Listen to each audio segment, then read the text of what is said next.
Good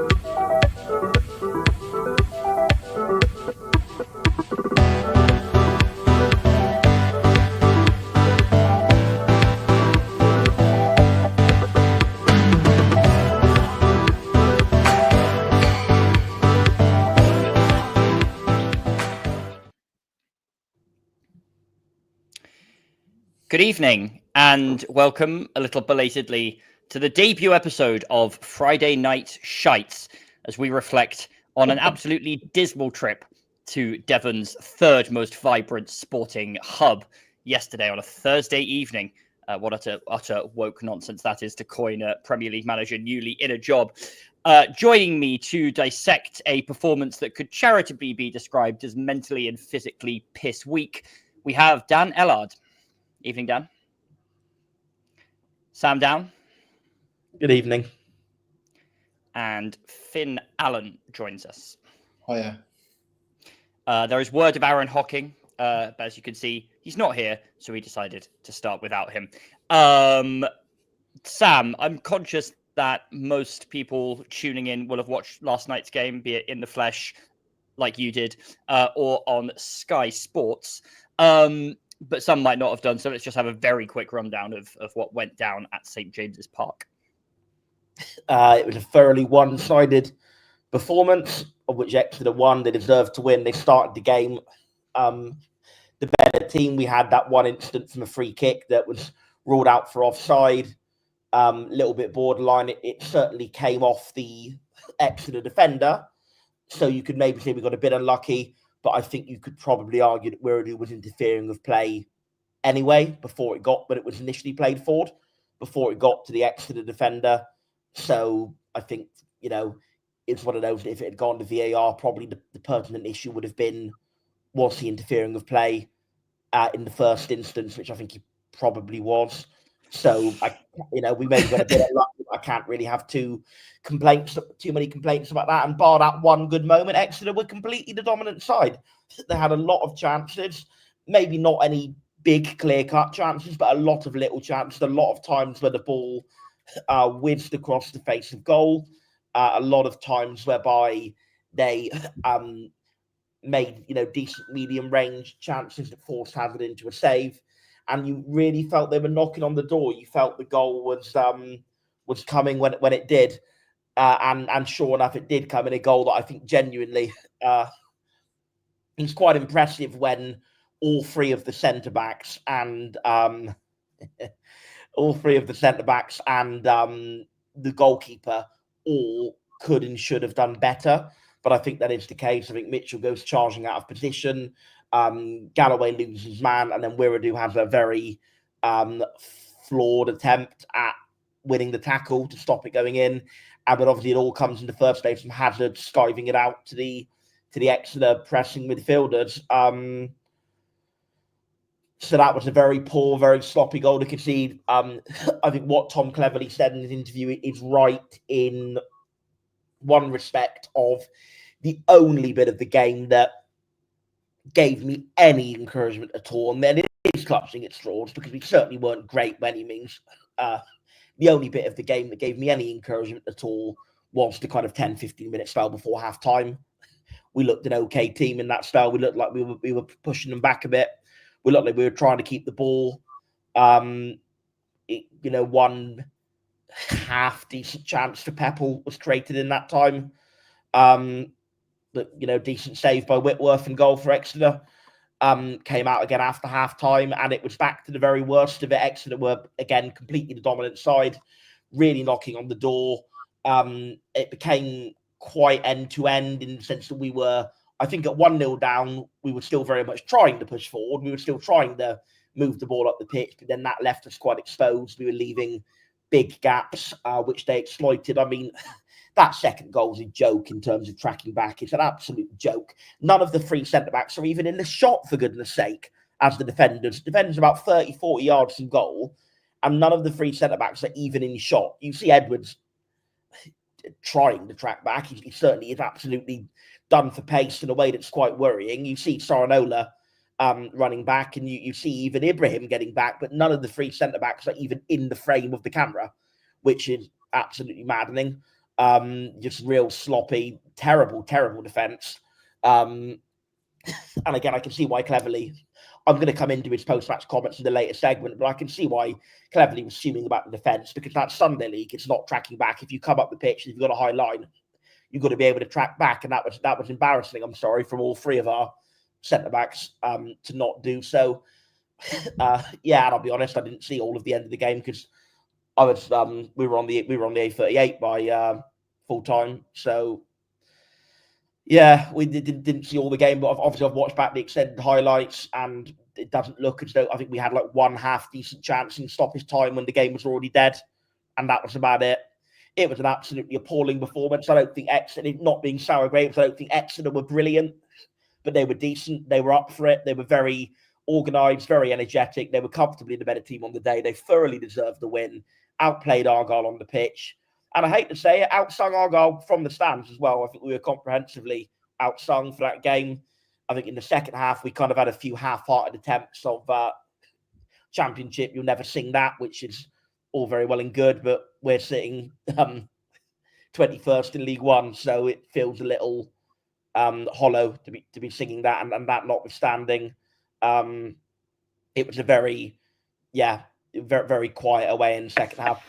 Plymouth 1969, I get you, but at the same time, when I'm a non-driver and when I'm conditional on the lifts of others, I kind of have to go when the people who are going go. And yes, I suppose technically I could have made my own way and got a train, but one, that would have cost money, and two, that would have left me at the mercy of a lot of gloating. Well, for some, that would have left me at the mercy of a lot of gloating Exeter fans who might have wanted to have a pop at me. So anyway, that's it for me. Shocking performance again, I'm afraid to say. I would have said that the easier response to Plym 1969 would have been that it's not your job to go on a podcast and talk about the game. It's not a job. We just do this for free because we love you all. Aaron, I'm going to come to you next. I do obviously want to get on later to some of the bigger issues surrounding the club at the moment, and I'm sure we'll have plenty of time to discuss that. But let's take it back to an hour and 15 minutes, more utter woke nonsense before kickoff when the team was unveiled.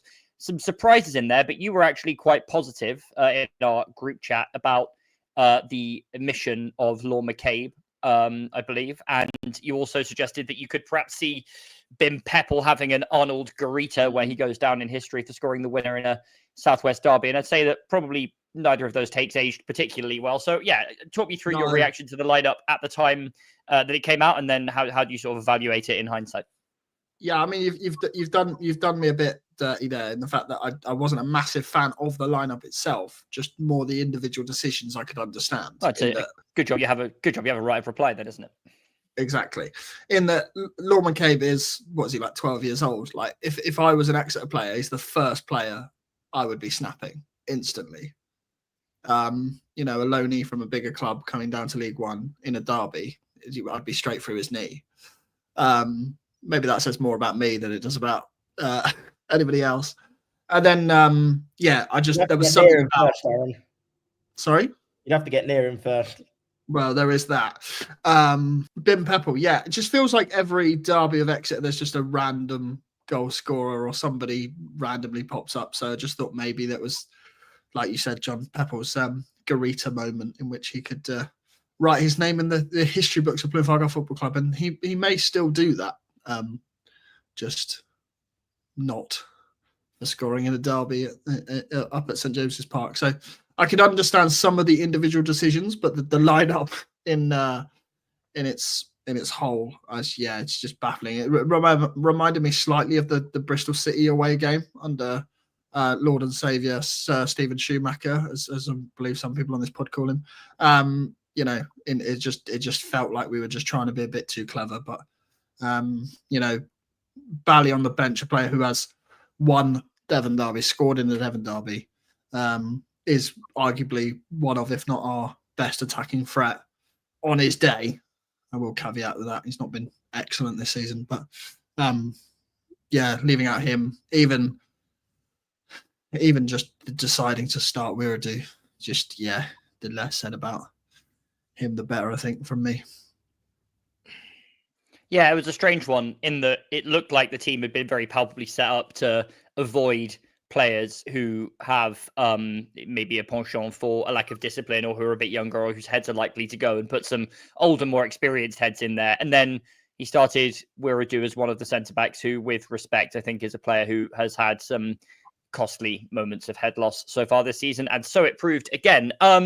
Yeah, Finn, what did you make of the lineup? I don't normally, I wouldn't normally necessarily dwell on it so much, but we'll certainly come on to the performances of players and the general kind of situation in the game later. But I think it was a really remarkable team. And as Aaron said, it did smack of trying to be too clever by half, didn't it?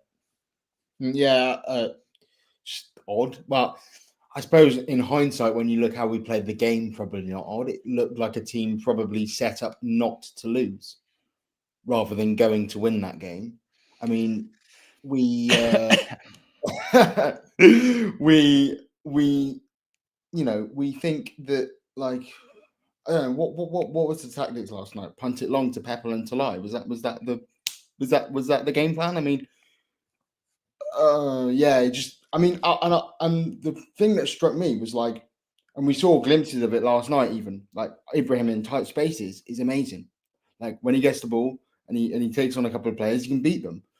I thought that after Cardiff, we kind of figured out that the Ibrahim in, deeper in midfield doesn't really work, and we playing in there, like, in probably, given that we've got nothing to play for this season, it's probably going to be the biggest game of the season. So I just, pretty baffling, to be honest. And I don't really have a lot more to say other than like Aaron said. I mean, Barley member, very frustratingly a lot of the time, very inconsistent.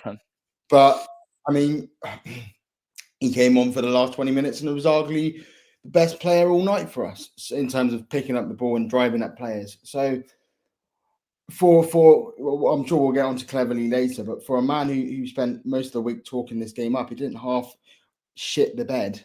And I'm going to swear because we've already sworn on this podcast anyway. So anyway, so that's and worse besides. Dan, finally, to come to you, let's talk about Cleverly now. To what extent is this his fault, do you think, last night? Because I think it's very easy to say the lineup was completely wrong, and we have said that, and I certainly think it was. I also think that individual performances were shockingly poor, and we'll come on to that in a minute, maybe. But how much of the blame should Cleverly shoulder for that embarrassment, do you think?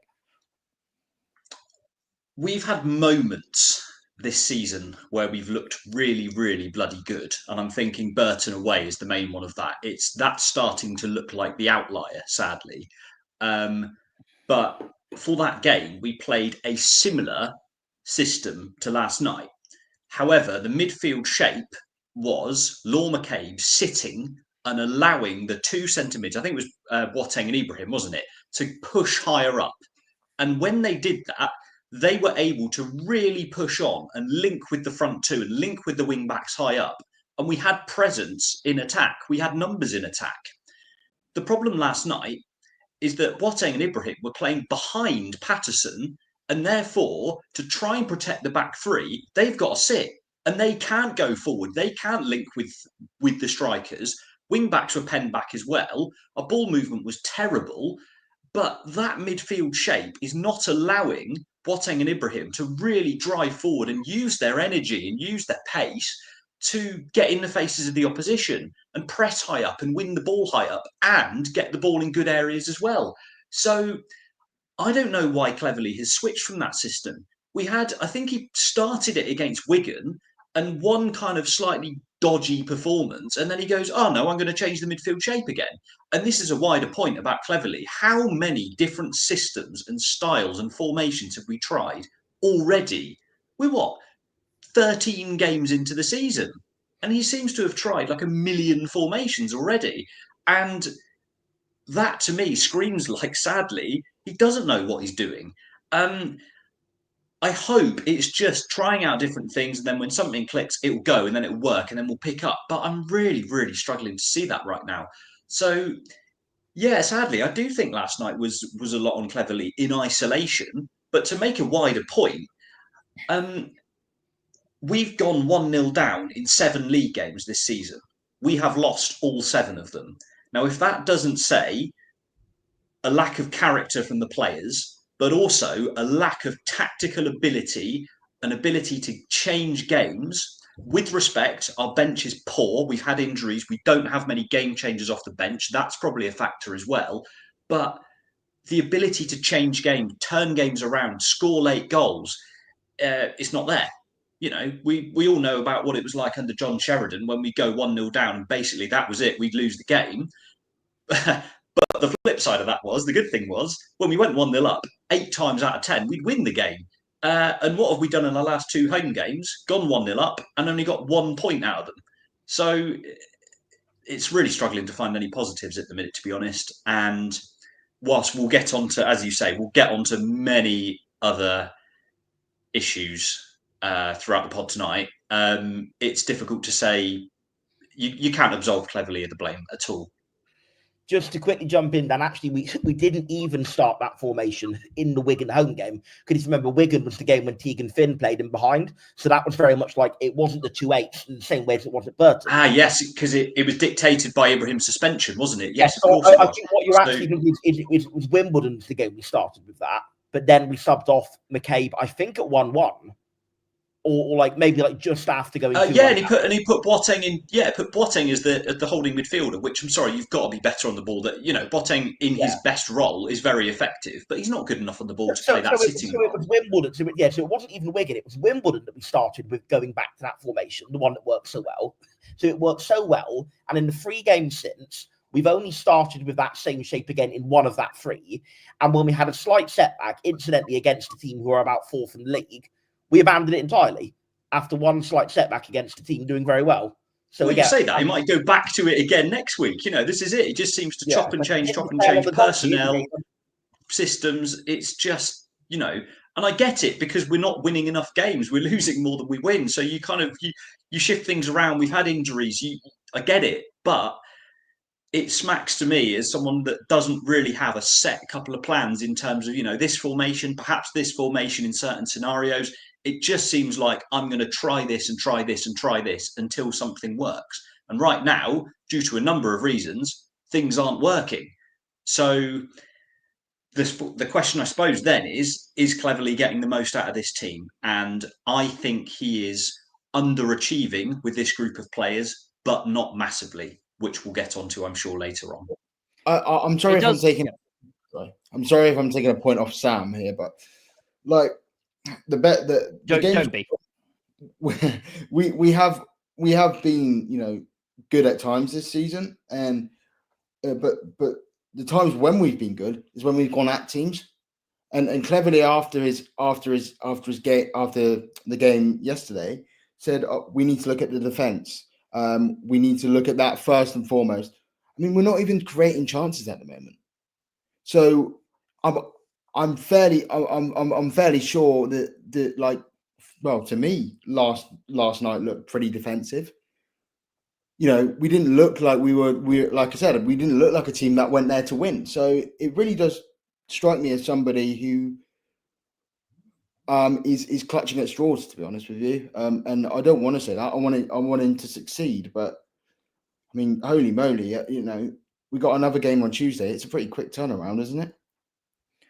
Well, let's tackle this head on because this question just came in, which I'm sure that many people are thinking about. I've certainly had some messages to this effect from people I know.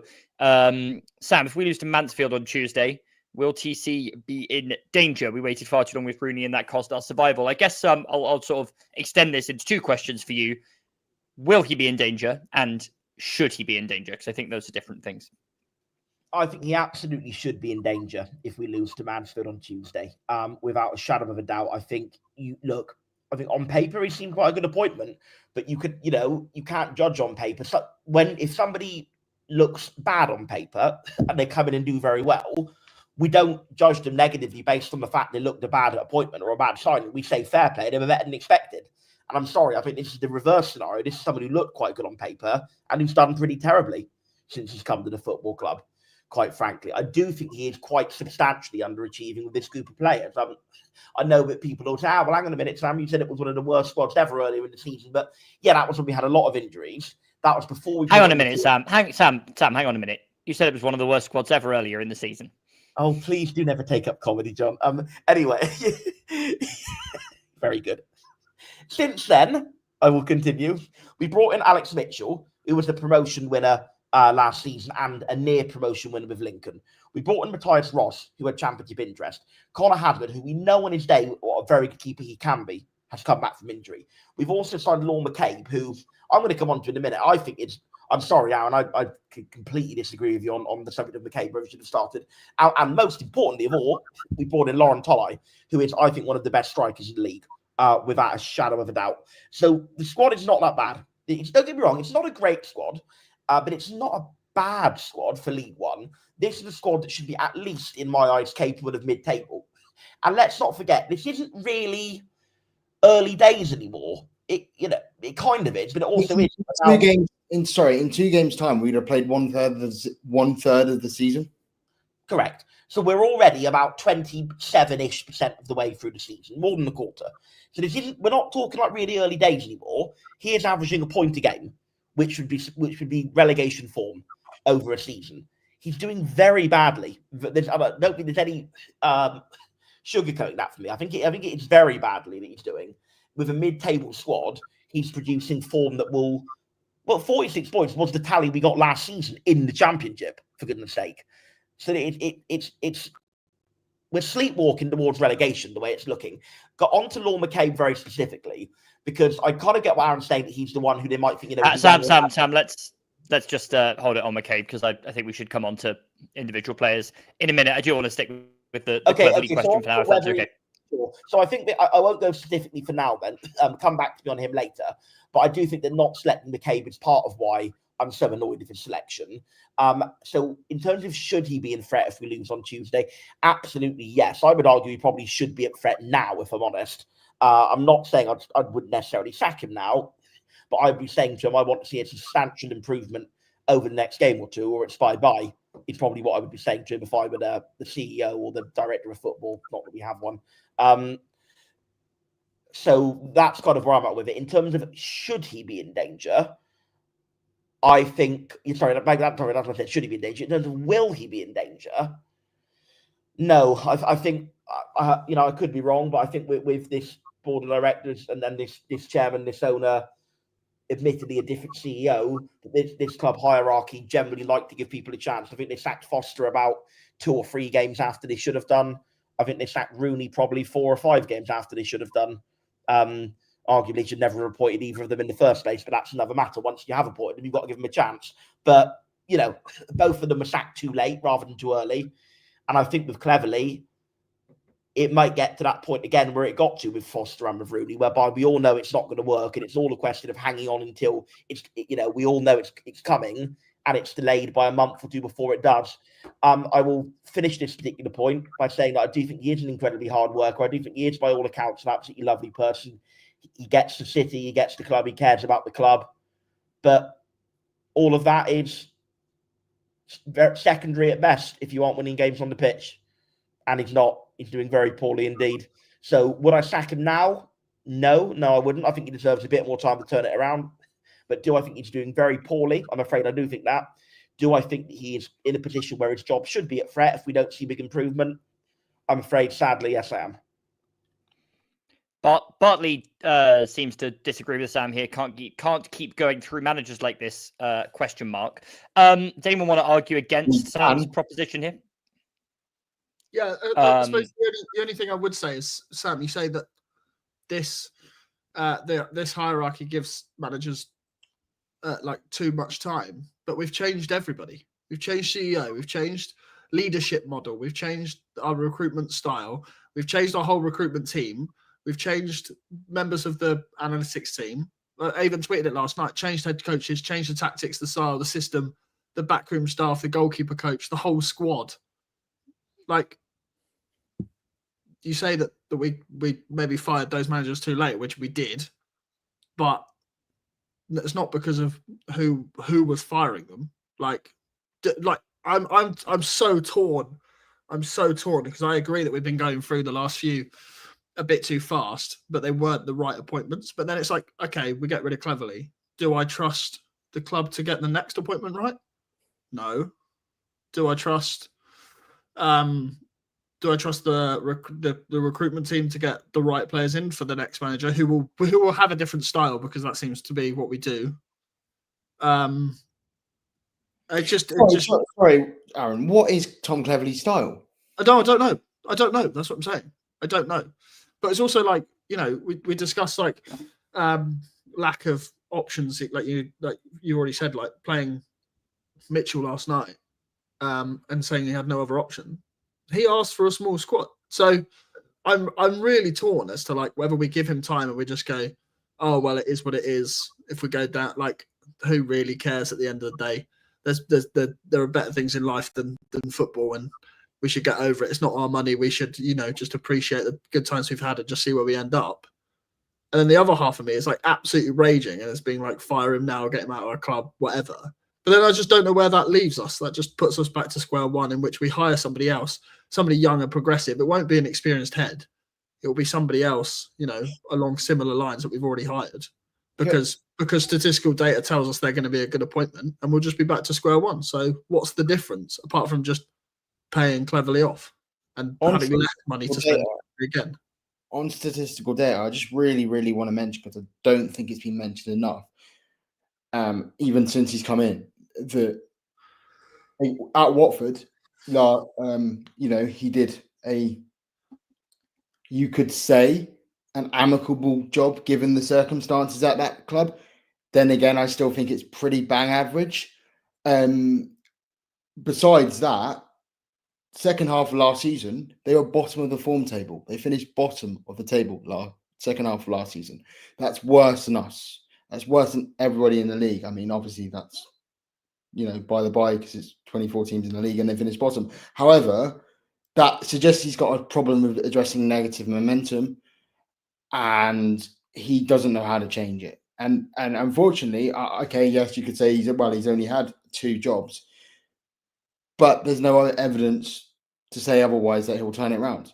And they were words of a man last night who I don't have much confidence in. If this guy was a politician, we'd all be saying he's on the ropes. So I think, he's on the ropes. But it would have helped if he could have got his Tory leadership bid together last time, rather than dropping out in shambolic circumstances. That's a pretty deep cut there for those of us who follow Westminster. Dan, I'll let you have the final word on this question, because you actually haven't addressed it yet. And then I'll weigh in. But yeah, should Cleverly be in trouble now if we lose on Tuesday? What's the threshold here?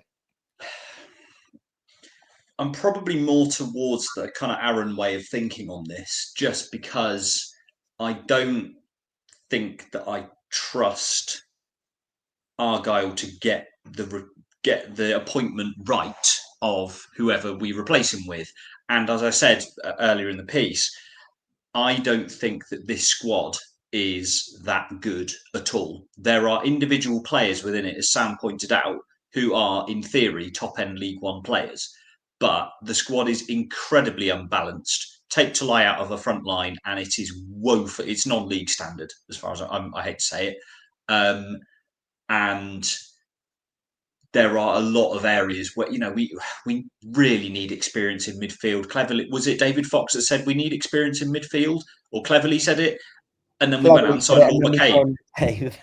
Yeah, and then we signed McCabe, who is, I think, a good player. But again, you've got to supplement your squad with these young players that will get you resale value and have potential, or quality young loans or whatever, with experience, people that have been there and done that. And it's, to me, the kind of real been there, done that players in this squad are Edwards, Patterson. By the way, Patterson was awful last night. That's about it. Yeah, and we're saying about experienced players, Patterson was terrible anyway. But it's really difficult, because I don't think we're I've seen some people say that oh, we can't keep chopping and changing managers. We're a sacking club, etc., etc. I don't think we are a sacking club. To me, that is a club that keeps pulling the trigger too early on managers and not giving them enough time.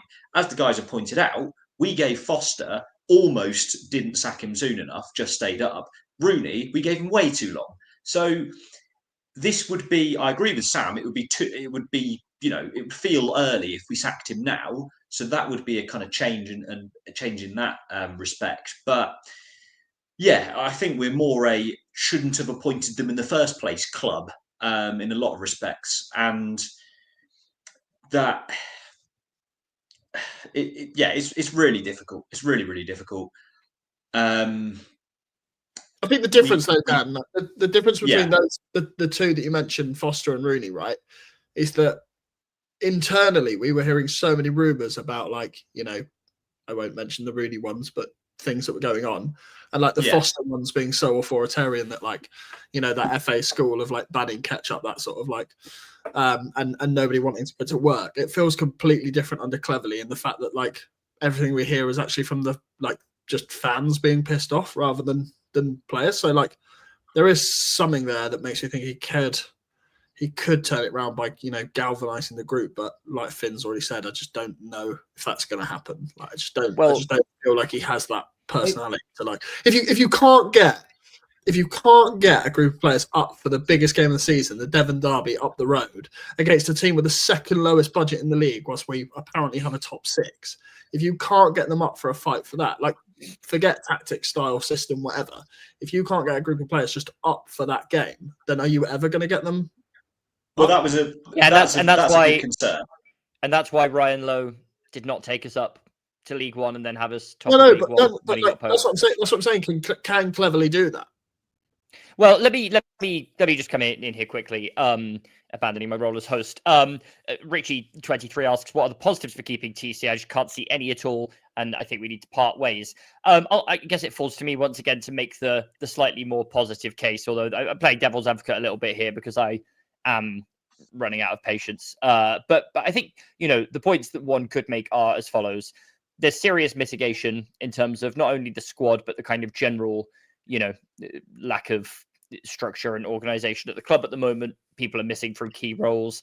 Obviously, I think that there's been stuff behind the scenes that has been unfortunate and unlucky, and stuff that has been shambolic, and those have kind of mixed together to create a very unsettled environment. But it is a young squad, and there is potential there, and he's a young manager, and I think there is some potential there. We were impressed when we hired him in the summer. We thought it looked good on paper. Finn has made a decent point about the fact that their form, and certainly in terms of underlying numbers, was very poor in the back end of last season. But overall, I think, he overperformed expectations, at least in terms of league position finish. And there are other examples of clubs that have stuck with young managers through difficult spells and have come out the other side and achieved well. Johnny Jackson, who beat us at the weekend with Wimbledon, I think is one example. I think he was under serious pressure there, if I recall correctly, and ended up getting them up to League One, and now they're in the top six in League One. That's clearly somebody who has learned on the job. Perhaps what we're seeing at the moment from Cleverley is not having a clue, but it's sort of, learning in process, going through adaptations. It's no guarantee, but perhaps there is something there. And to change it would just be yet another instance of instability, disruption, back to the drawing board again. There'd be no guarantee that who we would bring in would necessarily be good. You mean back to the drawing board, like Tom Cleverley's going back to the drawing board?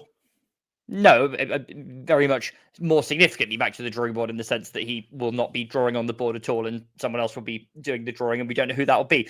I think that in any case, if we sort of divide it into that, will he be under pressure on Tuesday if we lose, or should he be under pressure? I don't think he will be. I think Simon Hallett is fed up of the chop and change nature of, what we've done over the last few years. I think he clearly feels very brought into TC. I think that unlike other certain former managers of ours, that there is a bond of trust there. I think that Cleverley seems like a good guy. I believe him when he says that he wants stability for himself in his career, and that this club needs stability. And you don't really get stability by sort of bulking when things get tough. I guess the other thing you could say just quickly in his defense is that it feels like a very long time since we've been good, because it has been a long time. It's been a month, right, since that Burton game. on the flip side, we've only had 3 games in that time. It's just been a very kind of lean period of fixtures, and the first of those was a draw. So actually, since we had a little decent run of form, it actually hasn't really been that long. You could argue it's only been 2 games. Now, those games have included an absolutely crushing Derby defeat and a terrible performance, and we are in the bottom 4. So I'm not trying to sugarcoat anything particularly, but it just feels to me that if you actually look at the form trend, this would essentially be akin to saying if we lose 3 games on the trot, then he has to go, and that seems a bit harsh to me. So I think on balance, I think I would keep him. I would trust him. I'd see if he can turn it around. And then I think when you get closer to Christmas kind of time, that's when, if things have not improved, it's maybe time to start thinking about a change. And I think then you would also have the benefit of knowing what type of change you need a little bit more, right? Are we in so much trouble that we have to turn to a relegation specialist, a clogger, someone who is just going to shut up shop and keep us in games and win 1-0? Or is it a situation where, we can actually look a bit higher up the league than that and maybe hire someone with a bit more, progressive values or whatever? So that would be my case for keeping him. That being said, I totally understand the frustration and those in the comments who are saying that they feel it's not working because as Sam said, it's on paper over the whole course of the season it has not been good enough. Final thing I want to say. Yep. Aaron, I think you're on mute. I'm not talking to you. Sorry.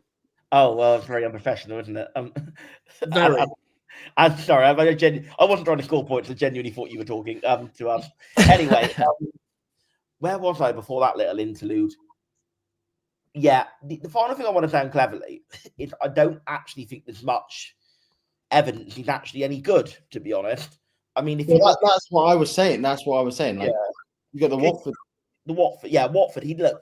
I honestly think I'm not going to completely rewrite history and say he did terribly. They should have been playoffs, but I think over a season, yes, they were very poor in 2025. Over a season, 14th place with that Watford squad is fine.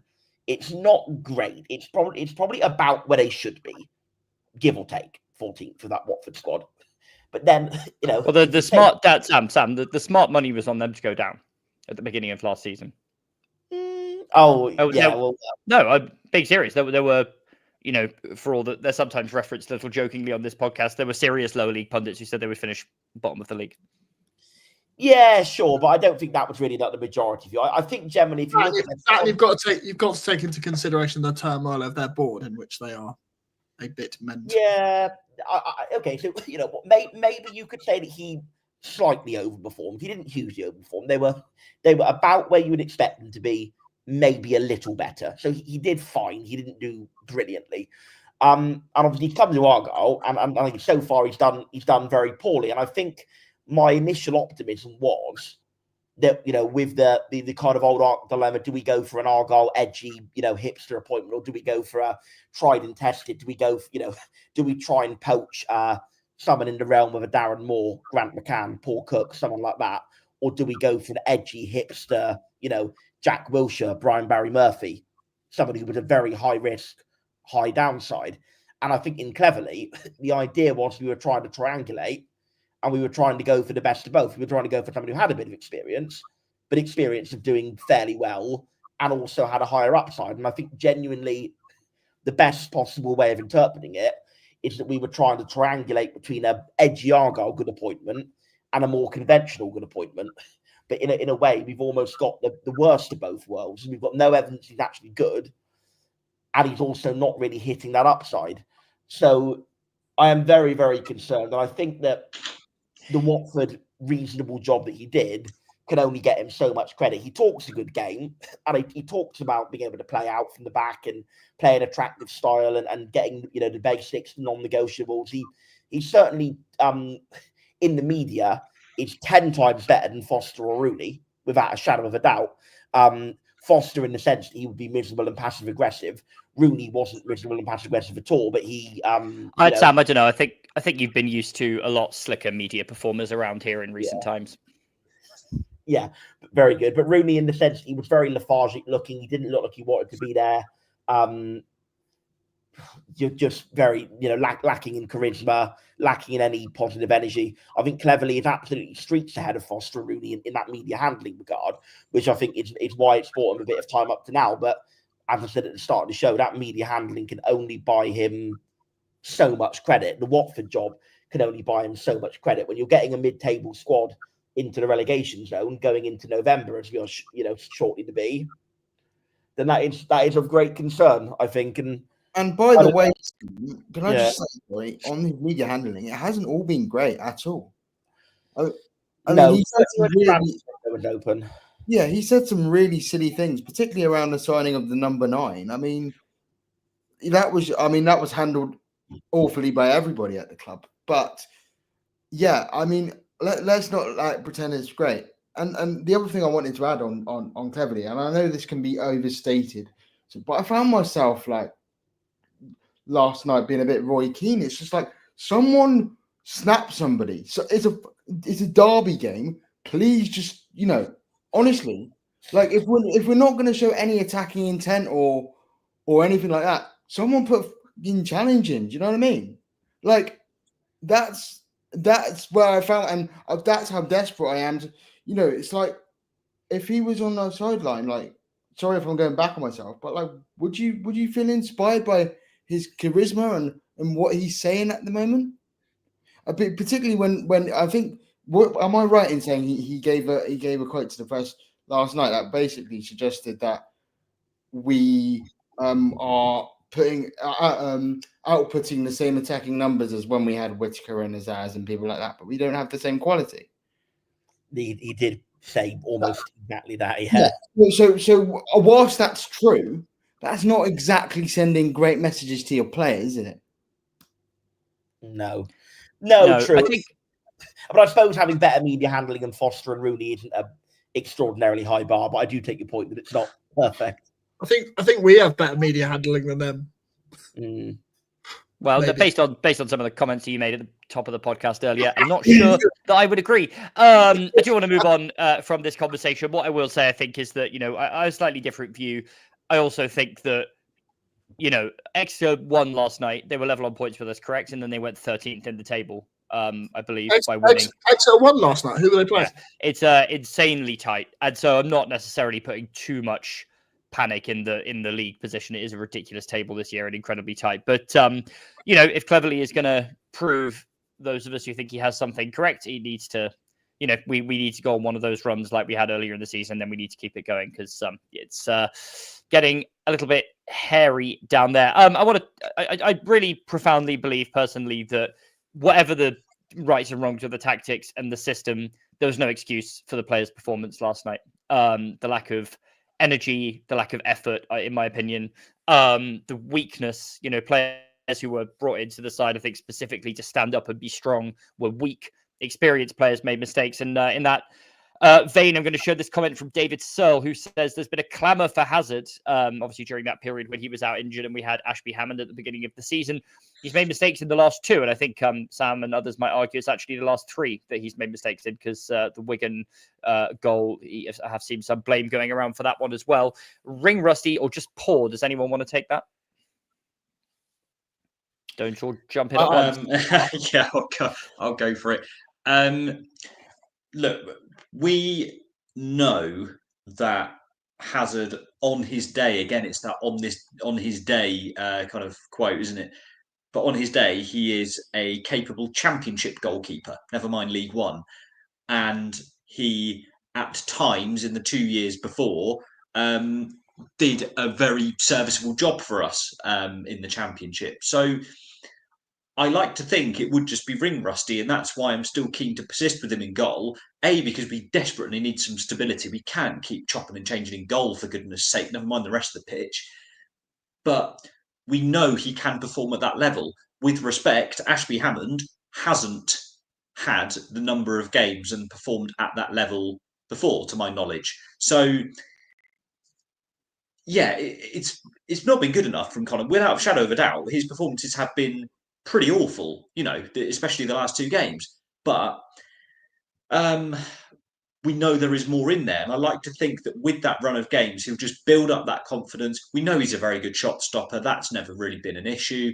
But it's the command of area, choosing when to catch and when to punch.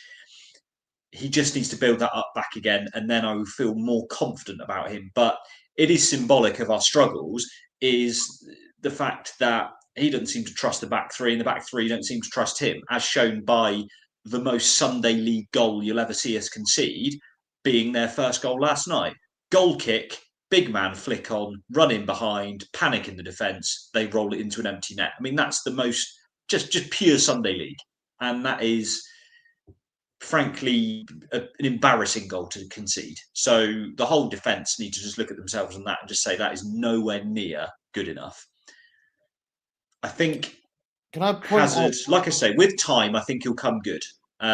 We know he's capable of a lot better. And I like to think that with a bit of confidence and hopefully with a settled back three, or if we go back to a 4, who knows, just a settled defence in front of him, a bit more quality, and a midfield shape that protects the defence better and gets us up the pitch so we've got a presence at the other end as well. So we're not constantly having pressure put on us. That will help the whole team and especially Hazard. Can I just point out Wiradoo as well? Like, I mean, I know he had a tough start to the season, and stuff like that. But I mean, this is the guy who's been captain of a club that's sort of not done amazingly, but certainly punched above their weight in terms of the size of their club, and was well loved by that fan base, and has earned rave reviews from a lot of pundits at this level. However, every game that I watch him play, man, he's made a mistake. And even yesterday, he took off Alex Mitchell, who was Alex Mitchell yesterday. I mean, he headed and cleared everything. Of course, you're not going to see him do Beckenbauer type passes, but like, I can't believe that Wiradoo wasn't the person to go off at half time for Ross, and Mitchell was the person instead. And then in the second half, I mean, there's plenty of people culpable for the second goal as well, but he's certainly one of the people culpable for the first goal, and he might be one of the people culpable for the second goal as well. What does Tom Cleverley see in this guy other than he's been captain for Fleetwood? He's been one of the worst players this season, and he keeps being played. Like, when is it a point where you just go to the manager, like, what are you seeing here? Like, I just don't get it. I don't get it at all. So my view on Wiradoo is he was quite a low, around the sort of maybe like the 22-23 season. He was quite a lower league hype player. He was like, it was one of those things, if you go around asking the random lower league fans to name a single player from every club in the 92, the one who anyone was always going to name to Fleetwood was Wiradoo, because he had a bit of reputation for running around, covering a lot of ground, carrying the ball. Could think of another Fleetwood player with a reputation, but carry on. Wasn't at Fleetwood at that time, being a bit of a passion merchant. And he was just the kind of player who you'd see popping up on not the top 20 discussions all the time. He was just quite a hyped lower league player. But, since then, he's probably their best player in the relegation season. He was probably their best player in the season where they came mid-table in League Two, in fact. So he was probably the best of a bad bunch for Fleetwood, or certainly one of the best of a bad bunch for Fleetwood. But that's not the same thing as saying he's any good, really. Again, it almost seemed like a bit of a signing made by somebody who was bluffing it a bit. Somebody who was quite highly rated a few years ago and had name recognition, rather than someone who actually ticks our boxes. No, I don't agree with that, because he was wanted by Wigan, by Bolton, by other clubs, and when we signed him, he was one of about years ago, right? Not this summer. No, this summer. I'm sure Last season, yeah. He literally had a trial. He was literally at Bolton before he came to us. Well, no, we bought him we bought him for money from Fleetwood, so that can't be right. Okay, all right then. He wasn't trading with Bolton then, but if you say so. Other clubs in the league wanted him. And when we signed him, and I'm sure, Sam, you were like me in the fact that his highlights looked good. As you've already said, he was a player that people knew. I was really excited about him, and he was. Oh no, I very much at the time said he was an underwhelming signing, and John disagreed, and John will back me up on this. Okay, all right. Well, maybe I should listen to John more than listen to you then. I think evergreen advice. Yeah. I think Kenny, the comment you just put up there from Kenny on the stream has got it spot on. He's a midfielder. He's not a centre-back. He doesn't have the brains, doesn't have the positional awareness to play, especially right centre-back in a 3, when sometimes you've got to go wide and join the attack. You can't just sit in your line with your partner. You've got to kind of push on or then drop back into the 3. He can't do it. Doesn't seem like he can do it at all based on what he's played there. Admittedly, it was only a pre-season game against Bristol City. When he played defensive midfield in front of a back 4, I thought he looked quality, looked really, really good. It's only one game, I appreciate it. But I think that if we had given him a run of games in defensive midfield, obviously he had that shocker on the opening day. And then I believe since then, he's only been used at centre-back, hasn't he? Did he have one more game in midfield off the bench?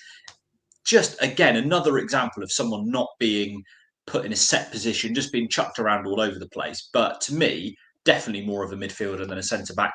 Is he like, absolute top-end League One if we played him in midfield? Probably not.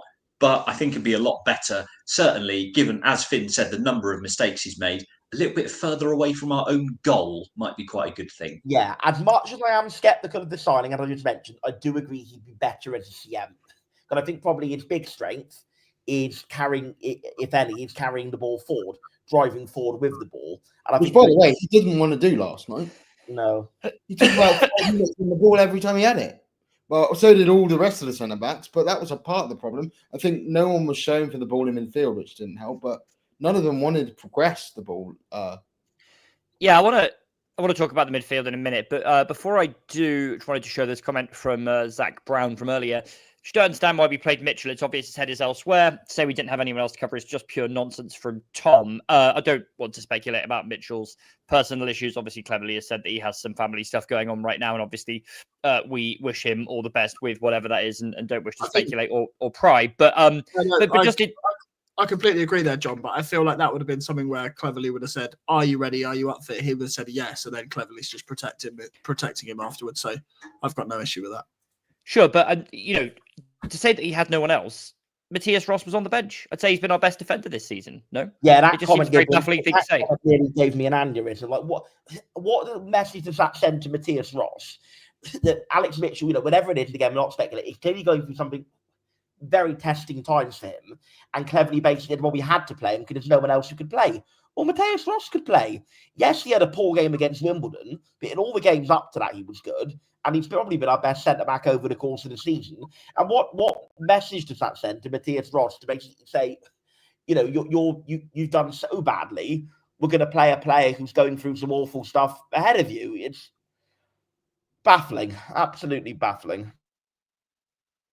Yeah, Dan, you look like you were going to jump in there with something to say. Or? The only thing I was going to say is maybe Ross had an injury and was only good for 45 minutes. Is the only reason I can think, because I agree. Outside of that, it just seems absolutely nonsensical, doesn't it? Yeah.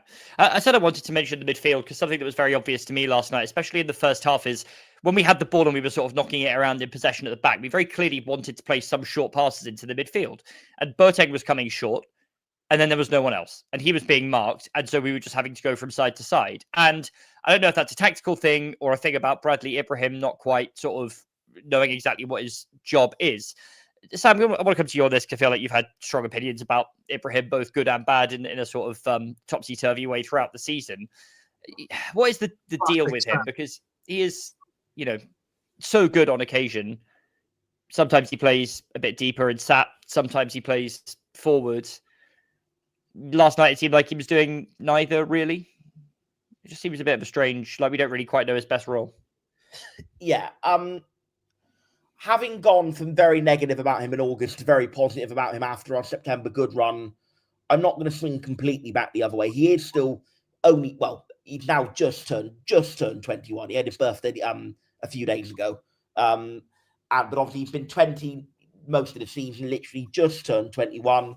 He clearly is a player who I think has a high ceiling of how good he can be if he develops right, if he takes the right things on board in coaching, and if teams use him correctly. That being said, he is still very clearly an incredibly rough diamond. He made a big gaffe for Wimbledon's second goal. He was probably most to blame of anyone for that goal. Hazard can do a bit better as well, but primarily Ibrahim lets the guy in. And he was very poor last night, very poor, sort of charged around like a headless chicken, didn't really know what he was doing, where he was meant to be. In terms of the whole, this is kind of peripheral to this answer, but it does relate to it. So I'll mention it. Kind of the whole debate about did they care enough? Did they show enough passion? Honestly, I almost feel at 1-0 down at the end of the first half, and then certainly the start of the second, there were times we were just maybe almost over passionate, over committing, and leaving big gaps in behind, which is how they scored their second goal. So I don't think there was a lack of trying up to 2-0. I do think that after 2-0, the game was gone, and all the heads dropped, shoulders dropped, and that was why my driver, if you like, who I was going in the car with, said about 10 minutes after the second goal went in, words to the effect of stuff this, we're leaving, they've given up, and that was what happened. So, but yeah, that's a little bit of a tangent, but I think in the spell in which they were trying, Ibrahim was, again, just trying too hard, bit of a headless chicken. I absolutely want to come in and just disagree with the point Aaron made about 40 minutes ago on Law McCabe, saying that you were happy to see him not in the squad. On the bench. You did. No, I didn't. You said that's the play. I said I can understand why he wasn't picked. I never said I was happy that he wasn't in the squad. Okay, apologies. But I was baffled he wasn't picked. I was annoyed he wasn't picked because I still disagree, even with the clarified statement there. I still disagree with what you're saying, because I think if you look at the last few games, the Burton game, he was the single pivot and we absolutely ran the show. He played that sort of David Fox role. He played of old. He played the kind of Perlo. Can we mention another defensive midfielder around here at the moment, given our troubles in the transfer window? He wore the number 20 and he played like our previous number 20. He recycled the ball brilliantly. He found players in space. He dictated play. He knew when to release the ball, when to hold on to the ball. He was absolutely superb at Burton away in that deep line single pivot role with Boateng and Ibrahim ahead of him. In the Wigan home game, he wasn't as good, but I do think that's because, again, he had to maybe play a bit more defensively with Boateng. I still think he was okay. He was still okay. I know he did do okay, and again, we were probably worse when he was subbed off. And in the Wimbledon game, which I wasn't at, but I did watch on TV from Central Europe, we put him back in that best role of the single pivot. He put an absolutely beautiful ball through to Joe Edwards in the first 10 minutes that Edwards had a heavy touch. Would have been, if he got that touch right, would have been through on goal and would have made it 2-0. I think he's a fantastic player. I think he's an absolutely fantastic player. I think he's too good for this team around him, if I'm being honest. And I don't think it's any coincidence we've been worse when he's not been playing. Like in the Wigan game, not really in his best role because he had to be in that double pivot with Boateng rather than the single pivot playmaker. But we were still better when he was on the pitch. When we subbed him off, we had a very poor last 25 minutes of the game. Wigan finished the game stronger. Wimbledon, okay, we had a bit of a setback. Wimbledon were getting on top of us. They got it to 1-1. They were pressuring us. But then we subbed him off and we were even worse. We, again, ended the game terribly. So, again, that's two examples. We were worse after taking off McCabe. And then in the Exeter game, we didn't play McCabe at all, and we were a terrible start to end. He is the player who makes the players around him better. I think it is the exact same debate as the Randall debate. He has some moments where he looks a bit frustrating. He has some moments where his passes don't quite come off, but he makes this team substantially, instrumentally better. And it is, in my eyes, it is not a coincidence that every time he's not on the pitch, we are worse. He's quality, and we should play him.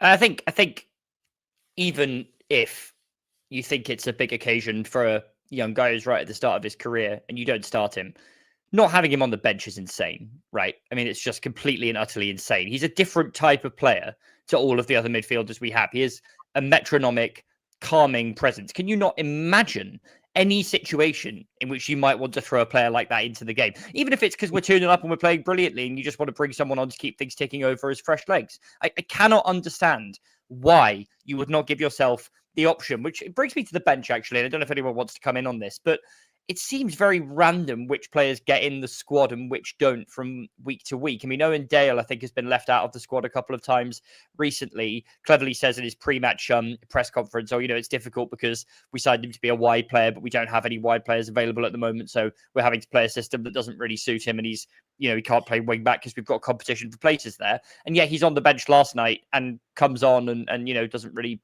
do too much. I don't think that's his fault necessarily because the game was pretty much gone by then. It just seems very random, who is in favour one week to the next. Similarly, I was struck by an answer in Cleverley's pre-match press conference about Belarus. He said that, we tried playing Belarus a bit further forward and it didn't really work, but that was against Cardiff, who are the best team in the league. So, I'm not necessarily going to completely write him off in that position. But there's been no hint of playing him further forward. Slightly further forward. That was on the left wing up at Cardiff. That's not. Aaron, can we keep politics out of it, please? It was actually on the right wing, which makes that comment even funnier, John. Yeah, sorry. So it's more of a centralist, I heard. So yeah, well, he is, but he is. I mean, like, this is the thing. We signed him surely to play as a midfield. I think he's more of a backbencher, personally. It's not just the bench though. It's like every week there's like 4 changes, and you're like trying to work out who's going where, and it's just like it's the opposite. I know I keep mentioning him. I know Sam will enjoy it, but like it's just the opposite to Shuey Roulette in the fact that like when we used to make 4 or 5 changes under Shuey, it's because everybody was bought in, everybody knew what they were doing. We were like keeping legs fresh for a big run in. This just smacks us like just not knowing like who's where and just basically turning up on the day and going like you joined a new Sunday League team and they go, oh, where do you play? And you go, oh, I can do a job anywhere. And they go, go on then. You play Cam. And you're like, okay, all right. I just think Belarus in particular strikes me as a really interesting, if kind of raw, technical player who I would love to see either sat in behind the strikers or in an 8 or in a 4 even. And it just seems like we haven't given him any chance to do that. And he's sort of, wallowing away on the bench. I mean, in that difficult start to the season that we had, I thought he was one of our best players, honestly. I mean, not in every single game, but certainly in a couple of them. And he can't now seem to get anywhere near the side. It's just really baffling. Anyway, Finn, sorry, you wanted to come. Can I just come in on this? I'm going to regressively mention Stephen Schumacher myself here in context of, so clearly he was known for a very long time as a very good assistant to Ryan Lowe, and probably came up with a lot of the tactical ideas. I saw somebody in here say about Damon Lathrop, right? Now, if we're going to talk about Tom Cleverley, I think it's important that we touch on the rest of his team, because, like we were saying, the substitutions have been pretty baffling, but Damon Lathrop was on the touchline for Wigan, and he did I presume it's him, did a substitution of Patterson in I think, was it deep line midfield, and Patterson, and it just completely destroyed the momentum of that game. I would also be, I know that the assistant managers aren't really touched on, but in terms of, it's hard. Like, we all love Kevin Nanskaville, right? But it's hard to know how good or not he is, to be honest, because he's been part of some very, very, very good management staff. He's also been part of some very, very bad management staff. So I'm not going to speak on him. And also, we all want him here, and he makes our club better, in my opinion. But Damon Lathrop, I mean, does Tom Cleverley need him? I'm not saying let's do a Mike Phelan thing again, but does he need somebody who's a bit more authoritarian, if you like? I hear what you're saying, Finn, and it's a fair point, certainly about the subs in the Wigan game. As I said to Dan when I was next to watching the game, I feel the subs in the Wigan game were dismal, so I do agree with you. Devil's advocate would be our best performance of the season by a considerable distance is Burton away, which, as Kenny says in the comments, Lathrop was also on the touchline for. So I suppose you have to give the guy some credit for that. I suppose maybe playing devil's advocate to the devil's advocate, you would say that Burton, we started the game so well that the subs didn't really come into it. But credit to him for Burton, at least. Yeah, no, I know. I'm not pointing out Damon Lathrop. I just think it's important that we probably touch on it, because someone asked it in the comments, and it can't just be on Tom Cleverley all of the time, I suppose. Before we move on, sorry, Aaron, go ahead. No, I was just saying, it goes back to what we were saying earlier, Finn, about how we've changed everybody in every single role. Like Foster came in and we decided you don't get your own backroom team. We give it to you. We'll try that. Rooney comes in, he gets a bit of a mix of everything. We bring in Mike Phelan, who granted was only here a couple of seconds, but we tried it. We brought in a new inexperienced head, and then now we've got another system in which we let Tom Cleverley pick his own backroom team, and none of them worked. I suppose the only one that did work was Miron, who brought everybody with him and then took them all again. But also, like, going back to Nance, like as I was saying earlier about getting up for the game yesterday, it was only the beginning of this year that Nance and Edwards were in charge, and we beat Brentford away. We beat Liverpool this year. Like, that's how far we've fallen. That's this year. We went to Manchester City and went 1-0 up this year. Like, Aaron, you're actually going to make me cry in a minute. It's quite depressing how quickly we've fallen, isn't it? That's also those results occurred subsequently to Norwich 6, Plymouth 1, and despite some other results that didn't make you as happy as that one. Why would I not be happy with that? 6-1 win. I was making that joke if you hadn't butted in. Bristol City 4, Plymouth Argyle 0.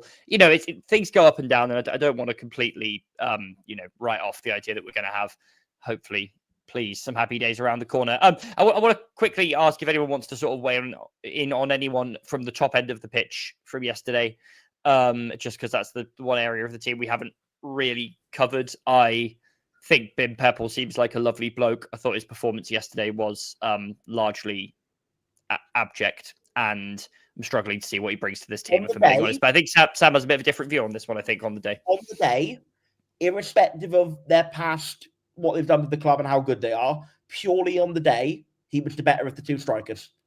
He played better than Tolai did yesterday. Tolai had a completely anonymous game. Didn't really get on the ball at all. Didn't make any of his usual runs into space to get the ball. I'm not saying Pepple had a great game, but I think he was very involved. I think he certainly was better off the ball, without a shadow of a doubt.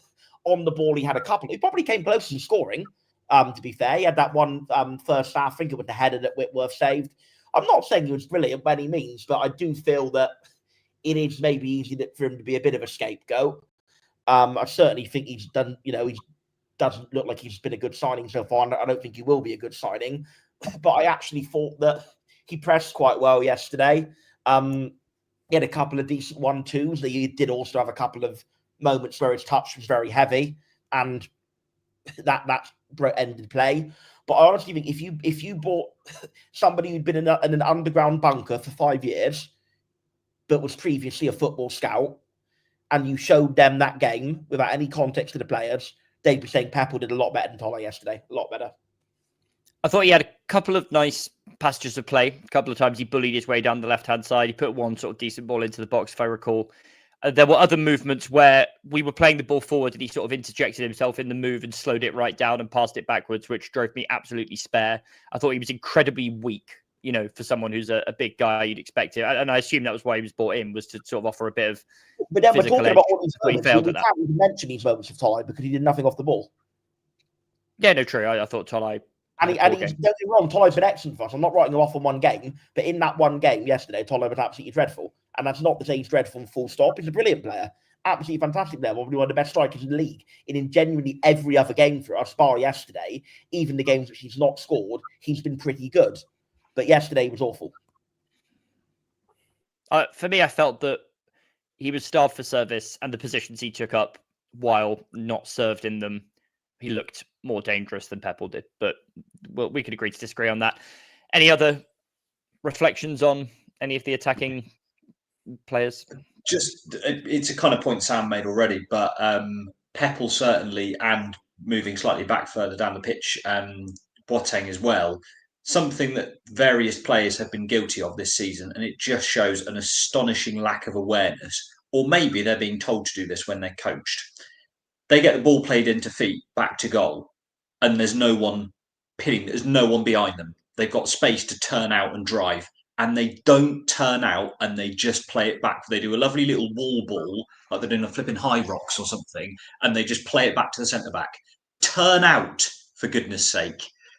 We are wasting so much territory by either players having so little awareness that they don't turn out and drive into the space and get us territory on the ball, or they're being coached to, I'll just keep the ball, just keep it in possession, it's fine, knock it back to the centre-backs again, who then fanny around with it for, another 30 seconds, and then it goes back to Hazard. There was literally an instance last night, Boateng picks up the ball in the opposition half, with his back to goal, has space to turn out and drive forward. And he doesn't. He plays it back to one of the centre-backs. Exeter then push up the pitch. They press. That's the trigger. We end up going all the way back to Hazard, who hoofs it up in the air to about the area where Boateng had the ball originally anyway.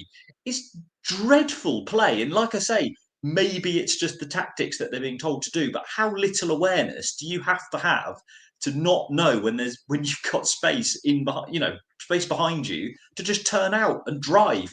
We've seen that, long ball football is coming more into play a little bit in all sorts of levels. And that's because people realise territory is important. Having the ball in your own penalty area, unless you're Man City and you can play out from the back brilliantly every time, territory is really important. Not saying we need to go full Graham Wesley mode and start launching the ball over the opposition fullbacks and winning, giving them throw-ins and penning them in. But even that would be more, even that would be better than what we served up last night, to be honest. It's just an astonishing lack of awareness from either players or management. But I think it's players. If I have to, anyone ever had the saying come to mind of one extreme to the other? Last season, we hired a manager whose style of football was so agricultural it would make Graham Wesley blush. Granted, it was quite successful, but it was so agricultural it would make Gareth Ainsworth want to switch his telly off. And this season, we've hired a manager who will always want to pass around the back infinity times before we try and play a forward pass. It's completely one extreme to the other, which is very Argyle in terms of the stylistic shift. It was almost like, I almost get the sense it's like bloody Anton Deck or something. You can say, right, now let's make them hire someone completely different to the style. Now let's make them hire someone who's going to play it around the back for 10 bloody minutes before doing anything. And let's just wind up these fans to the absolute maximum level who've been going for X amount of years. It's just baffling. Final point, Dan, to pick up on a side point you said about the lack of awareness. Yes, it is on the players who are on the ball to an extent, but it's also on the players behind him, right? If ever you're like watching the pre-season friendly or even like a reserve game or youth game, when you're near enough to pitch level, you can hear shouts. You know that the teams that are better are the teams that communicate better 9 times out of 10. So are these players having the shout of like, Bim, you've got time, you've got time, or are they not? Because if they're having that shout, they won't be doing that. They won't be doing what you're saying. So I think, yes, playing the players who are on the ball to an extent, but again, a very young and experienced team, they've got to be talking more and they've got to be letting players know when they've got space. I don't think that's happening. No, but talking also is a sign of experience, though. So, for sure, it's like telling of a lack of inexperience, isn't it? I wanted to read a couple of comments we had in from Pasotti. Hexagon 9 said, to me, in the most recent 3 league games at home park, and again last night, Argyle have shown a surprising and worrying lack of tempo and urgency when behind or looking for a winner. There's minimal running into space, and the ball carrier often has no options ahead of him to advance play into dangerous areas. What could be the reason for this, and what could be done about it? There's another Pasotti question I want to come to finish on. But just quickly on this, where do we sort of go from here on the pitch? Obviously, cleverly said last night, it's back to basics, back to the drawing board, whichever cliche you want to use. It's going to be about doing the basics of football right. I'm a little hazy as to what that actually means, but it seems to be very heavily about, as Finn, I think, said earlier, defence, keeping clean sheets. And yeah, as Finn also said earlier, and has been pointed out in our group chat, seems like the best performances we've had this season are ones where we've gone for the jugular pretty much from the off. So, where do we go from here? Well, we just got like, okay, we knew first and foremost, I'd absolutely on Tuesday just take a really scrappy 1-0 win, right? And just get a win under our belts currently, because if we leave us on Tuesday, I think, we've alluded to it. Cleverly's probably staring down the barrel. Every comment I've seen on social media, I think, with Wayne Rooney, a lot of it was to do, for some people, was the fact that he was Wayne Rooney. But, like, I can't, you can't really compare it to Muslich because there was never those shouts for him to go. But every comment I've seen, on social media today has been losing patience with Tom Cleverley. So I think first and foremost, we just need to win. Obviously, it's not just the defense. This is the point I was making earlier. It's not just the defense, is it? We just had a total lack of creativity last night as well. So if I was in his position, I don't think I would be saying what he said last night about going back to basics, to be honest, because, well, I don't think we've done the basics well all season. So why, what are we going back to? What is there for us to go back to? Help if I'm off mute. I'll sort of wrap up my views on the kind of overall situation because I'm aware I've spoken quite a lot tonight, probably even more than I normally do. So I really am not encouraged by the comments. As much as 5 minutes ago I was joking about like Infinity playing around the defense, I do actually think last night we didn't really play that much like that. I think last night we played a very defensive style, and honestly, it sort of. I'm not one of these Argyle fans who talks big about Exeter. Oh, Exeter, so this, that, and the other. But like genuinely, it was embarrassing. Look, we played like we were scared of Exeter City last night. We played so defensively in terms of a deep block. Honestly, I don't think Blitz had a setup that defensively when we played the actual Man City, for goodness sake. And I think Cleverly had a setup that defensively for a trip to Exeter. You could tell me off from that lineup, he was not trying to win the game. He was scared of losing the game.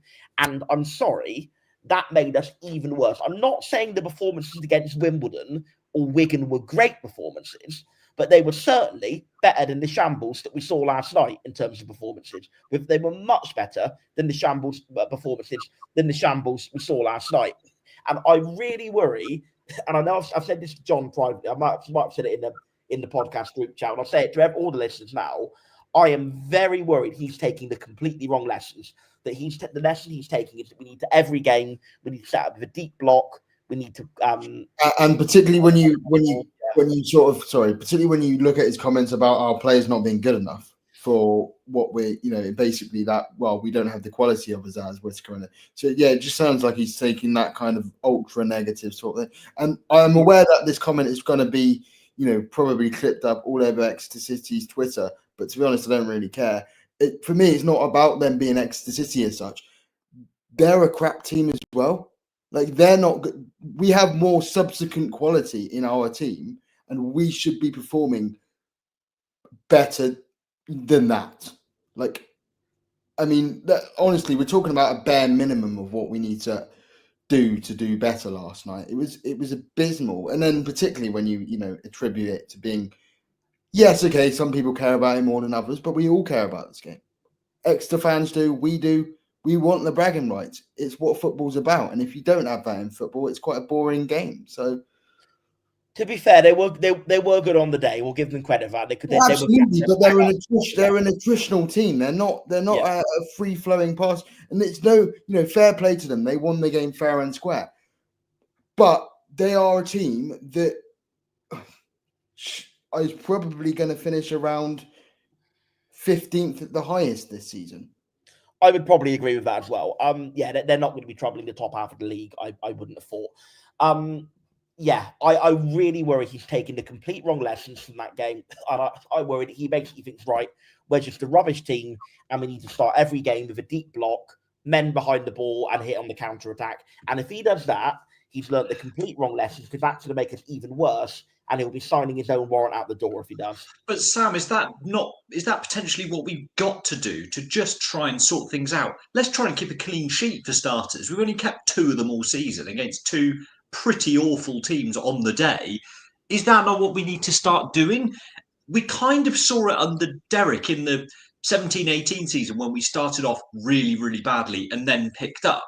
It was kind of like, right, let's try and get some structure here. Let's try and get some organisation and let's not get beaten. And we drew, I think, like 3 or 4 games in a row. And then we started picking up wins with some key players coming back. But just to try and give us something, some kind of foothold, we've got a lot of away games coming up. Do we not need to just do that? Go really ugly and just say, we're also, I couldn't believe that stat that came up on screen last night. Best team in the league from corners. Did I miss something here? But maybe that's what we do. Just play it really ugly, low block, 2 banks of 4 if we have to, or just a back 5 and people sitting in front of them and just say, you shall not pass, and try and nick something from a set piece, because trying to play football right now isn't bloody working. But it's But as I just said, the games against Wigan and Wimbledon when we tried to play football weren't great, but they were certainly better performances than last night's shambles. And our best 3 games this season have been Stockport home, Luton away, and Burton away.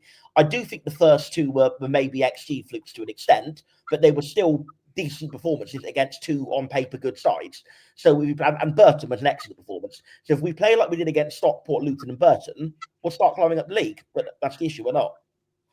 I think something which could actually help us here is I don't know to what extent the issue is that we are structurally poor defensively.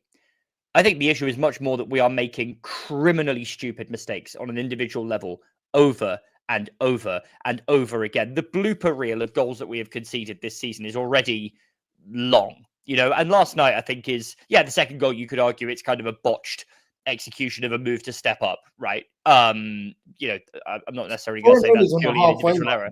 He tries to play offside. But it's but the first one is basically 3 individual errors, sort of compounded by all happening at the same time, right? And there's definitely sort of structural aspects to that, communication, positioning. Obviously, errors don't just kind of happen in a vacuum. But to me, it doesn't seem like the lesson here is we need to be more solid defensively in a sort of tactical way where we completely throw out trying to play attacking football. It's that we need to cut out the individual mistakes. And I guess at some level those are hard to legislate for. I want to read the final comment off Pasotti, which Dan kindly highlighted. This was from Argyle Faithful. Since December 2023, essentially everyone has come and gone, bar Hallett and a few players. Is it as simple as the club is just rotten to the core? I figured we'd leave the biggest picture question till the end. It could be. It could be. Honestly, at this point, it could be. I mean, I did make the point last night, and I've slept on it, and I still feel the same way. I'm not sure if sacking Tom Cleverley in isolation helps this at all.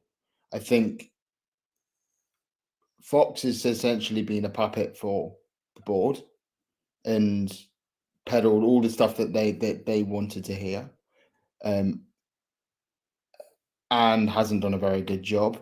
So he's still going to be there. Simon Hallett, like Aaron said, do you trust the board in making a good decision if we were to sack this guy? No. So yeah, I think, look, probably does Hallett need to go? Yeah. Is that as simple as just he can walk out the door tomorrow? No. But yeah, I do think it really could be that at this point, unfortunately. Yeah, I guess I would just say, and I think that then Dan would like to come in, that I probably have been the most happy clappy, pro Hallett, positive, upbeat, whatever word you want to use in here. I think something is not right. I don't think it's as much of a disaster on the pitch as some others maybe do. I think that the first 4 games were terrible, and they are a very large reason why we're in the bottom 4 right now. Obviously, they happened, but I think since then there have been some signs of progress, and I do worry that the negativity after what is essentially 3 poor games after several, pretty good games, albeit with a couple of bad ones dispersed in there as well.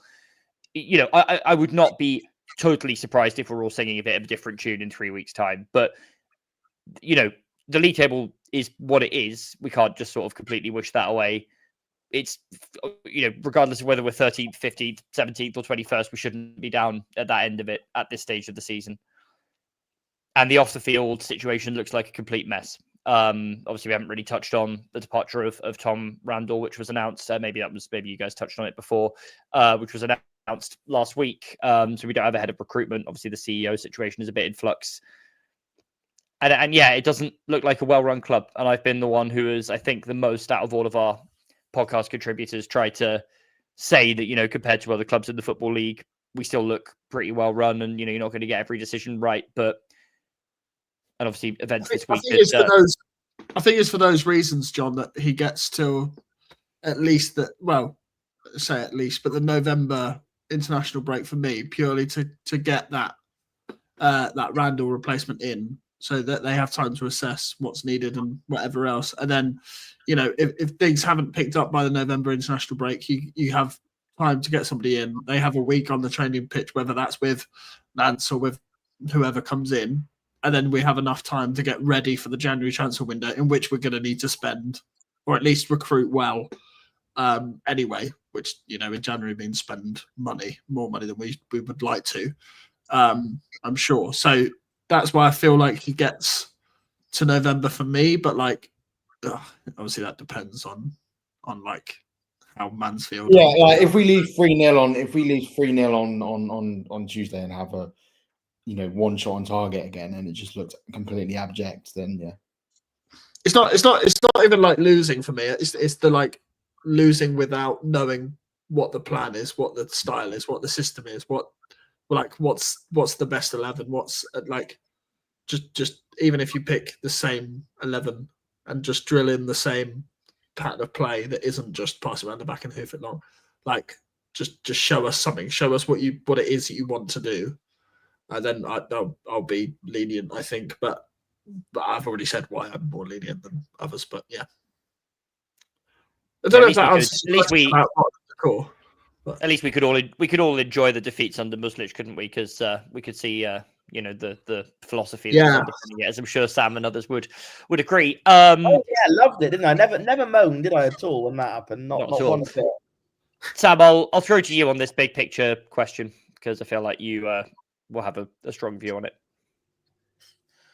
I just want to say, when I said about 6-7 months ago that I was very worried that we would be to League One what Stoke City were to the Championship upon relegation, a club that has a relatively big budget, is a relatively big club, history, size-wise for that level, and even relatively. Thank you. Even to some extent has a relatively good squad for that level, but consistently underperforms due to a culture of bad decision-making, incompetence top to bottom, and lack of good football structure and hierarchy. And I think that view was roundly criticised as being premature. But so far, it's looking like I might even have slightly underestimated it, in all honesty, rather than been too negative. Because at the minute, it's looking like we're in very serious danger of dropping into League Two. And if we drop into League Two, it's going to be absolute disaster for this club. All the work we've put in over the years, we basically undone. Because I know that there's a bit of technicality in the discourse around Simon Hallett, that technically he took over just coming off the back of a 7th place in League One season. He took over about 2 or 3 games into that season when the die was already cast to some extent in terms of budget, spending, recruitment. So you can't really blame the 18-19 relegation on him. You certainly can to an extent for not sacking Derek Adams earlier, but you can't fully blame it on him. But his first full season was in League Two. So even by the most generous assessment possible of Simon Hallett, if we go down this season, we're exactly where it started. And actually, to be technical and to be precise, even if we come mid-table this season, we're lower than where it started. So that is a very, very real concern. It certainly has been a fantastic journey with the 2 promotions, with the great times we've had along the way, with the FA Cup run and all of it. And it certainly has been, I think, beneficial to the club in the long term in terms of brickfields, in terms of the revenue we've raised. You mean the Joe Hatchery? The Joe Hatchery, yes, as an occasional contributor would call it. But that notwithstanding, we can't ignore the fact that we are now, unless by some miracle we come 7th or above, which I think is looking like a miracle at this stage, going to come below where we were in the last season of James Brent. So he's kind of took us up, he took us down, up, and back down again, which is, and I think in all honesty, we're probably going to come substantially below 7th. We're going to come probably pretty deep into the bottom half, is my opinion on it. So it's all very well having these things. We've had a great journey along the way, and I do think in terms of brickfields, in terms of revenue raising into the club, hospitality, etc., bringing money in, he has done a great job in all those regards. And I do genuinely still feel that all of that stuff is good in the sense that when the next owner comes in, he's got a good setup in place. He doesn't have to do that rebuilding job. But the primary, taking all that aside, the primary thing you can ever judge a chairman or an owner on is making the right footballing hires. And that has been absolutely disastrous from 2023 onwards. For me, there are 2 big sliding doors moments, one of which being in summer of 2023, when we refused to sign Finn Azaz, despite him being available for well under £1 million. Very clearly a case of use the cash reserves. We had the money there. Quality player was obviously going to lead to a big reinvestment. And the second being in January 2025. And we are out of time for that point. We still have time to discuss literally anything else, but we are not going to hear the words beginning with SS out of when our best ever manager wanted to come back, and we declined to have him back. Okay, well, Miran Muslic was hired in that window, so I'm not really sure what you're talking about. But yeah, I don't know. I think yeah, Sam, I've actually got no shoes on at the moment, so I actually agree with you currently. Yeah, well, I will be doing a shoey if we win the next 2 away games.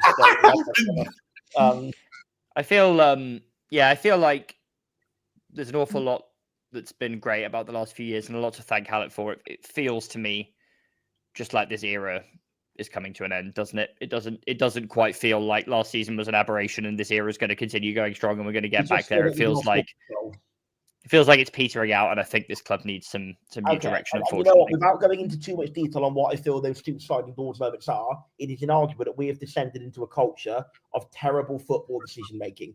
It seems everyone we hire seems to be bad. Every decision we make seems to be the wrong one, and I don't know what it is. But they say the fish rots from the head down, and that's the way it's looking to me at the moment. And I kind of wonder how many more people will have to change. You know, we've changed the CEO, we've changed the director of football, we've changed multiple coaches, we've changed lots of the playing staff. At what point is it going to be the case for Simon Hallett? I don't know. Sorry, Aaron. Yes, Aaron, you've made that point. At least this time I correctly made your point. I didn't misrepresent it like I did on the cave. So sorry again for that. But it's getting to the point where I think, is he going to have to sell the club? And I know it's his money, it's his club. Obviously, we can't force him to do it. He'll do what he wants to do with it, as it's his perfect right to do so. But I kind of wonder at the minute now. It's almost like, do you keep hold of him for fear of finding something worse, or do you roll the dice? And I think at the minute the dice are rolling at the minute. It's maybe a 2. Now, yes, we could roll it and get a 1. But it's probably more likely we'll get a 3 or 4 or 5 or even a 6, which is why at the moment I'm thinking now he's been very open that he wants to find an investor, but finding an investor is a different thing to finding a buyer. People are far more likely to want to be a buyer than to be an investor. And I think, sadly, that is going to be the way it's going to have to go, I think.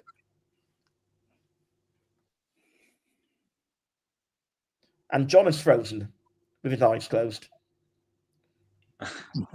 Well, I'll jump in. I'll jump in then. Yeah, if, a little. Yeah, if sorry, I froze up there for a second. That's okay. Yeah, it's utterly bizarre how you can almost split Simon Hallett's reign into pre-Christmas 2023 and post-Christmas 2023. And up to that point, some people will say it was, luck. Shuey fell into his lap. You can have that opinion, fair enough. But to me, it's like when you go to watch a movie and it's like there's like some montage and it's like a huge amount of time is condensed into like 2 minutes of montage, and there's like happy music and everyone's like high-fiving and smiling, and then the music just sort of tails off and you know that there's like a dramatic twist coming. Do you know what I mean? Yeah, but it really is.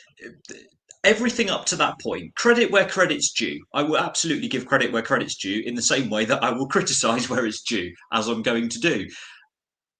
Up until that point, we were regarded as one of the best run clubs, if not the best run club in the country. And that was quite right. We took calculated risks in a lot of areas, sensible. We signed players like Lewis Gibson on a free, Morgan Whittaker for £1 million, Finn Azaz on loan. That built up a bloody good team that was competing well in the Championship. Then Stephen Schumacher left. The whole thing bloody collapsed. And I cannot believe how Simon Hallett, who ran this club so responsibly up until Christmas 2023, has now created a club which is just failing. Every single decision, as Sam said, has been terrible. And as a result, this club is free falling towards League Two. I don't see, as the other guys have said, maybe we'll sack Tom Cleverley. Maybe we'll just pick up. We might just stay up, but we could easily be going down to League Two. And the finances have shown the way he's set up this investment model with these players with good resale value is you have to be able to sell them, make profit on those players and reinvest and go again and go again and go again. Well, what happens if we don't have any players to sell? No assets to sell. No one that we can, generate that and do it again. All of a sudden, we're making a loss. We're in financial trouble. And what players in this squad do you genuinely see, apart from Talai, who apparently has a bit of a kind of clause in it, which is going to limit how much we will get as a resale value for him anyway? How many other players in this squad are we going to get any kind of money for at the way that it looks at the minute? Maybe some will turn it around. Maybe we'll get some great money for Tegan Finn. Maybe Brickfield's longer term will generate some of those players that we can sell on. But, as honourable and as brilliant as this model is in theory, and I think that's a big thing with Hallett, he likes the idea of an Argyle way. He likes the idea of this model of buying and reselling. But in terms of actually implementing it, in terms of actually implementing so many things over the last 18 months that make a football club successful, he has got catastrophically wrong. And the biggest thing with that, sorry, Finn, the biggest thing with that is it's not, well, I've said this phrase before, and it's either arrogance or incompetence. And to me, two of those decisions that he's made, Sam talked about sliding doors moment. You know what my big sliding doors moment is. It's the appointment of Wayne Rooney. When he decided to make this club a clown show, he decided to make it a circus, and that was arrogant. And also saying, I don't think, buying normal kind of League One players, they don't really have really good resale value. We're going to try and do things differently. Arrogant. Look at what other clubs are doing, other clubs that are getting it right. Why do they get it right? Are they just lucky? They are taking calculated risks like we did up to December 2023, and they are taking risks that are so risky, they're not risks at all. They're just stupid. That's what Simon Hallett has been doing for 18 months, and that's why I'm afraid I want him to sell the club. Thank you and good night. I almost agree with that entirely, but what I would add is that I think whilst we saw the collapse coming from December of 2023, what Sam would add is that the slide started to go earlier in 2023 with even stuff like the dodgy January 23 window. I've given my view on it as the long doomed search for a number 9 in the summer of 2023 that ended up with us signing up a winger from the Spanish second division on deadline day to play as a number 9. Who was classed as a number 9. Eventually. Yeah, sure. Eventually is the word there I think you're looking for, yeah. The poor January 2023 window, the summer 2023 window, which, well, it's very good in some ways, is bad in others. The long doomed search for a number 9, the constant prevarication over lads. I do agree with almost all of that, but whilst I think the collapse was evident for the end of 2023, in my view, cracks are starting to show all the way through 2023. There's a reason Schumacher was looking for the exit door. He knew the way it was heading. And the reason is that the reason is that Stoke are a massive club. To be clear, I think we just facts matter, and I think it's important to be factual on this program. Finn, sorry, you were going to say something. In hindsight, and information that I heard at the time, fairly reliable, that I didn't want to believe at the time. Steven Schumacher was not happy with the ambition of this club and where it was going, and he was right, wasn't he? And I hate to praise the guy because he did score. You're not the only one who's heard that, Finn. That's all I'll say. But I mean, to be clear, I don't want to get too much into speculation based on rumours. But it's clear that whilst those rumours are still rumours, over the past 18 months, we have had our priorities completely wrong.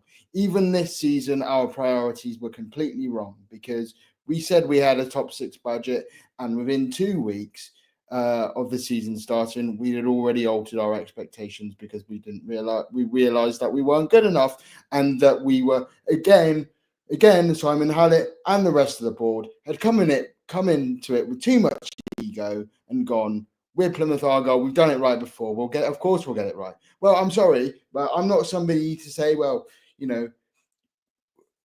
believe that we know we could be a well-achieving club, and we don't have to look at our level and go, we're Plymouth Argyle, but we do have to look at how people perceive us currently, and we haven't really got anything to sell us. Like Wrexham, for example, Wrexham are a great example, right? They've got the whole Hollywood thing to sell. Well, we tried that with Wayne Rooney. It spectacularly failed. So now we had to just go back to basics, and we basically didn't. We still fannied around in the transfer window and stuff, and we're in an even worse position. So, yeah. Aaron, you've been uncharacteristically quiet. Yeah, I just managed to get like some work done and send off some emails while Sam was talking, so that was good. I always full commitment on this show as always. Just remember that we are up for best podcast in the Football League, so last week to vote. So if you can vote for us on that, that'd be great. No, I think for me, it's just in terms of like all of it. And the best content creator, in fact, but yeah, exactly. See, that's how much I pay attention these days. It's like, but that's another thing. It's If you need a hint, it's actually written on the side of the page. I'm not sure who did that. I put it there, so I should know. It's for me. It's just like I'm so done with just being angry about this club. I'm just going to go on a personal rant about feelings, which I'm sure I've had before, but this time I'd like fully mean it, to the point where if something comes up on a Saturday now that isn't based around Plymouth Argyle, I'm like, thank the Lord, thank you. Yes, but you have time. You have time to do Parkrun and Argyle typically, because Parkrun's at 9. It depends how slow you go, John. If Sam managed it, I'm sure he'd miss kickoff. But like, if he actually finally turned up, let's not talk about me.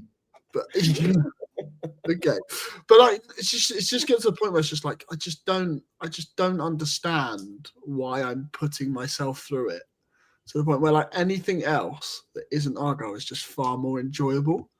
Like I was sat in the pub with Dan last night, and we were watching the game, and I was like, I'm trying not to care about this. I genuinely, I've recently moved to, I moved back to Cardiff, and I'm sure I haven't mentioned before, but yeah, whatever. But like, so I moved back, and I felt good because I'm removed from it, because I genuinely I do care about this club, but I've lost all. It's like you've completely dug your own grave. The board have dug their own grave, and they're deserving what they get, is what I'm feel at the moment. But it's like you were saying, Aaron, you kind of want to kind of care less, but it's like I think someone said in one of the Sunderland Till I Die episodes, it's like a really rubbish relationship that you just kind of can't let go of. You can't get out of. Bit too soon. I don't know. Sam. I didn't even hear what Sam said then, so I'm going to quickly move on. Well, but it's just like, yeah, how much are all these guys hurting after last night? I'd be fascinated to know. I think Cleverley is hurting. I think his heart's in the right place, and he really cares about this club, unlike some previous managers that I won't mention. That's a big thing of it for me, though, Dan. Is that like I've already mentioned it, and I won't cover the same thing again. But it's like when you compare Cleverley to the Foster and to the Rooney, like I feel like he would care more. I feel like he will get it. Like we see the classic thing every time, right? Of like he did the walk around the Barbican or whatever, and he was like brought the family down. He was like, I know how much the club means to the city and all of that, and I get all of that media spiel that they normally do. But I feel like he would have done that on his own back. Like there's just something about him that I just really want. I really want him to work, not just because he's manager of our club and I want him, or head coach of our club, and I want our club to do well. Is that there's just something about him that I just really want him to do well. And I feel like absolutely he wants it and he gets it, and he will be fuming today. And I feel like last night we should have just put out no comms, and we should have just done none of it and just gone silent for a day or two and just gone, right, go again at Mansfield once everybody's had the chance to, shout behind the scenes or whatever, and, just go back to it fresh week. Like the best thing about this weekend is that Plymouth Argyle can't ruin our weekend. That is the best thing about it. So get the weekend off, get back into training today, no days off, get ready for Mansfield, and just that would have been how I would have played it. But You're kind of And I damned if feel- you do, damned if you don't, though, a little bit, aren't you, in respect to that? But I do think just on the point of, you know, how much everyone's hurting, like you say, and I totally agree with you, Cleverley will be hurting. We know Joe will be hurting. Kevin Nansky will be hurting. They get it. They are going to, you know, do everything in their power to make sure that we don't go down. How much are all of the others really, they might say they're hurting in front of the cameras and whatever. Are they really, really hurting? Are they hurting as much as we are? You know? How many players fronted up to the away end last night? Because that's fairly telling after a game like that, I feel. Oh, well, I wasn't there at full time, but having seen the clips back, to be fair, I think most of them did. I think they kind of, they didn't really, they kind of just stood and took the abuse from what I saw. They didn't really clap, but I suppose it's kind of hard to clap when everyone's effing and jeffing and pointing their arms and shouting obscenities at you, isn't it? But some of them did. Not everyone. No, those of us who hadn't gone off home. I just shook my head. Yeah, and actually shook your head, and in doing so, drilled into the skull of the person in front of you with your incredibly pronounced chin from last night. Those who've seen the photo will know what I'm referring to. Yeah, I think, you know, there's a chance that we're all talking absolute rubbish here, which I guess is an evergreen statement. I think, you know, it's on the players to go out and show it now. They have an opportunity to respond to this. I don't think this is quite like in the Championship where, yeah, okay, obviously we were absolutely diabolical 90% of the time under Rooney. That was his fault. It was not inevitable. And obviously we did have better performances in the second half of that season. But where I would argue, as I did repeatedly on this program, on this podcast, that we were up against it at that level, whether you like that fact or not, and that we were probably going to have to consistently punch above our weight to actually consistently win games at that level. Even with this squad, I don't think that's the case in this league. Even if you think we're just a mid-table team, mid-table teams can and do beat the top teams all the time. You know, we've got the opportunity to go out and put this right. We have the agency to do this. We don't have to, you know, turn around and go to Leeds next weekend where, you know, the odds of putting it right are going to be very, very slim. We get to go to Mansfield. Now we need to respect them. Obviously, they're doing okay this season. They're a tough proposition. They're well coached. It's not a game where we should be afraid of them like we appeared to be afraid of Exeter last night. The players have it in their grip to show us that they care, to show us that they're good professionals, to show us that they're good players. Cleverley, you know, has that same opportunity. That's what I think we all agree that that's what we need to see now. And if we don't see it, people are just going to drift away. And I think what Aaron was saying was very poignant, actually. You know, this is a club where there are fans who are going to be there every week, do or die, at least for, you know, 60% of the game before driving off home. You know, there are fans who are going to do other things on Saturdays. On that, John, really quickly, I find it baffling that I don't care anybody else leaving early, that Sam, Mr. Top Fan, Mr. I go every week, Mr. I'm going to go to Mansfield on Tuesday, I'm the biggest super fan ever, leaves a game early in which it's less than an hour up the road. That is ridiculous. Sorry, John, carry on. I'm going to mute Sam. John, carry on your point. I'm just still waiting for the day which will come, and I thought was going to happen at Lincoln earlier in the season, where the 3-and-out policy massively blows up in their face, and they end up missing the mother of all comebacks. Very close at Lincoln, and it will happen at some point. One of our regular listeners, who was also on Pie Faces vlogs, may have had that happen to him at Preston Home, who I won't name by name, but if he's listening, he'll mention it to me when he next. Yeah, but I don't think it really counts unless you've like sat on a minibus for 7 hours, you know. So I guess maybe you could say that last night was a bit more like a home game in that sense. Yeah, you know, I think I was saying earlier, you know, that you know, there are fans who turn up, do or die every week, and there are fans who do something else on a Saturday if that's the case. What we've succeeded in doing in recent years is getting the latter group to be more like the first group in terms of attendance habits, engagement, passion. We are going to lose those people. We are. We just are if we continue to play like this with such little passion, organisation, with the results being so poor. And that's not a negative comment on those people. They do not have a responsibility or a duty to go and pay their money to support Plymouth Argyle Football Club. They just don't. It's literally that though, John, isn't it? It's the money. Yeah. It's the cost. We know how much it costs to go travel. Like, it's not just the ticket price that seems to be shooting through the roof. It's like petrol, whatever. It's the hours and hours and hours. Like, the people that go to Mansfield on Tuesday genuinely need their heads checking. Like, that is such a long way. Like, a day off work to get we already know that you need that, Sam.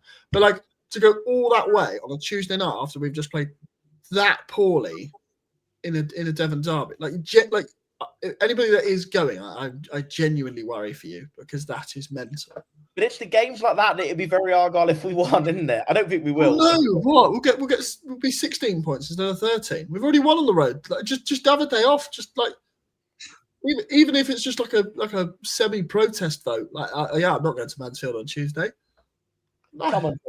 Someone's got to go. We can't have an empty away end. Who remembers Fleetwood 0, Plymouth Argyle 4? In front of about 250 away fans. Yeah. Yeah, some of us actually went to that one. So yeah.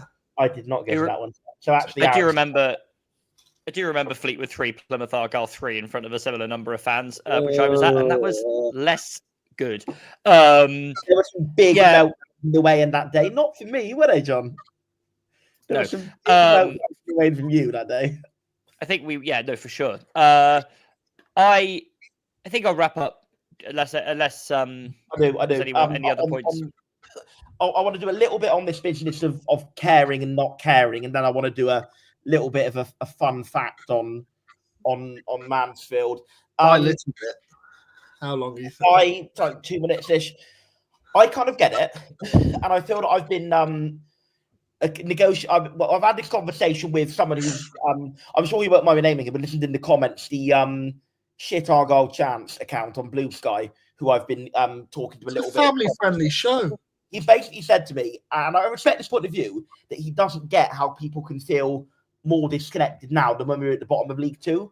But my answer to that annoys me. When we were at the bottom of League Two, yes, the football's even worse than we're seeing now, but there was that interconnectedness. There was a sense that you mattered to the club a bit more. You were more crucial to the club. You were part of that tight-knit community.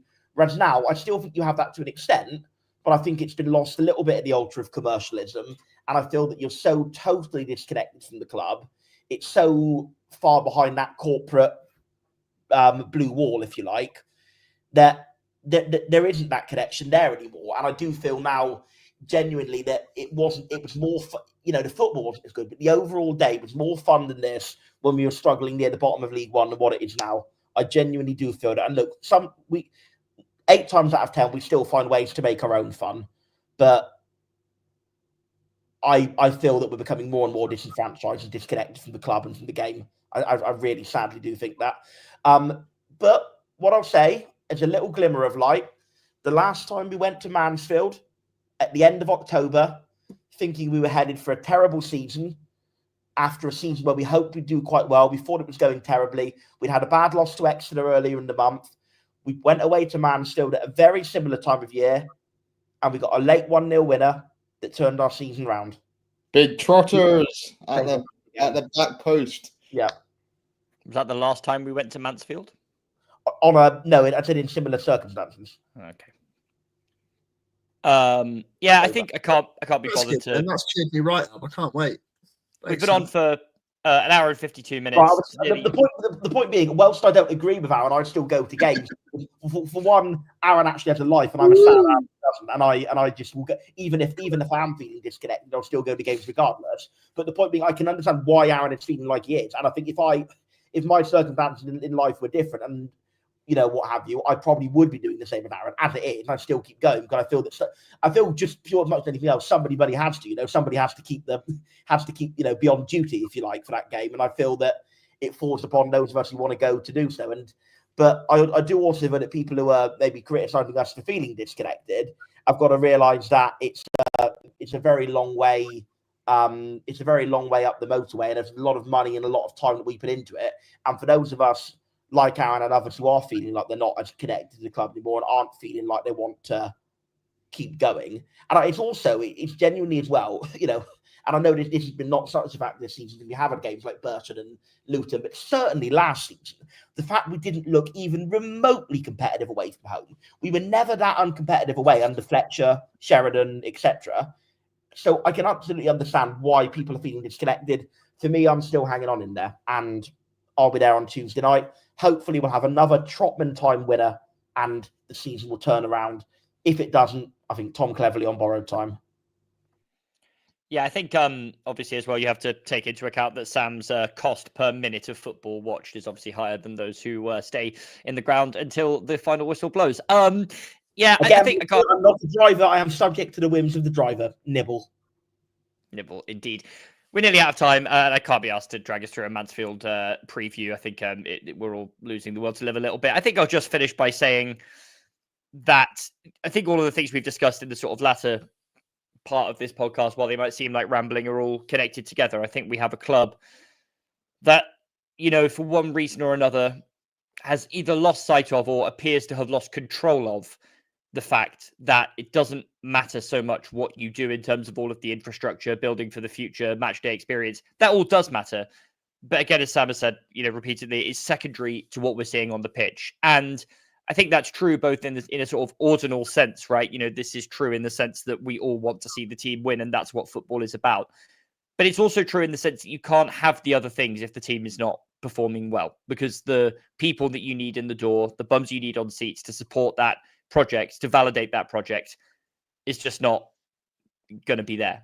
And it feels like we're at an inflection point now, and we have been, for a few months, with highs and lows in that period, obviously, in terms of individual results, where it feels like a pretty crucial time for the club to either secure, keep bringing in, keep getting full houses, make this an exciting place to watch football again, or we're just going to kind of drift or worse. And I hope that those at the top of the club understand, of course, that us and other fans are particularly frustrated today after such a poor performance in an important game yesterday. But I hope they also understand and reflect that we all want the best for this club, and that something has gone wrong, and that there is time and ability to put it right. And that putting it right is going to be absolutely essential to the whole project. It's a whole, it'll live or die as a whole. And I think sort of saying, well, the results can be what they are, it doesn't really matter as long as we're putting the other building works in place, I think that's going to prove to be a pipe dream. I'm going to finish on some good news just quickly, unless anyone has any other talking points to bring up.